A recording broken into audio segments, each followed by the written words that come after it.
এটা কিন্তু বিয়ের দিনের ভিডিও। সেদিন কিন্তু আমাকে একদম কাক ভরে উঠিয়ে দিয়েছিল দই খই খাওয়ানোর জন্য। আর তারপরে কিন্তু অধিবাসের সাজে আমি সেজেছি, যদিও নিজেকে একদম অন্যরকমভাবে সাজানোর ইচ্ছে ছিল, কিন্তু কি করব বলো, প্রচণ্ড গরমের জন্য একদমই সাজতে ইচ্ছে করছিল না। আর ওইদিকে দেখলে আমি আমার একটা অনেক দিনের পুরনো বন্ধুর সাথে অনেক বছর পর দেখা, তাই ওর সাথেই গল্প করছিলাম। আর এদিকে রাঙা কিন্তু রাত জেগে আমার পিড়ি কালার করছিল। আর এদিকে দেখো আমার অধিবাসে সবাই মিলে কত আনন্দ করছে আর আমাকে স্নান করাচ্ছিল। আগেও কিন্তু আমি স্নান করেছিলাম, আবার জল নিয়ে এসে আমাকে আবার স্নান করালো। তো যাই হোক, এইদিকে দেখো এই বিয়ের দিনেই কিন্তু ছেলের আশীর্বাদ আর আমার আশীর্বাদ দুটোই কিন্তু একই দিনে ছিল। তো ছেলের আশীর্বাদ করতে ওরা চলে যাচ্ছে, আর ছেলের আশীর্বাদ শেষেই কিন্তু আমাকে আবার আমার মামি শাশুড়ি আর মামা শ্বশুরেরা আশীর্বাদ করতে চলে এসেছিল।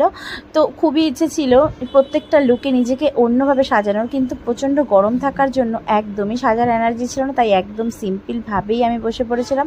তো আমাকে কেমন লাগছে সেটাও জানি, আর ভিডিওটা কেমন লাগবে সেটাও জানাতে ভুলো না। ভালো লাগলে একটা লাইক করে দিও, যারা নতুন দেখছো সাবস্ক্রাইব করতে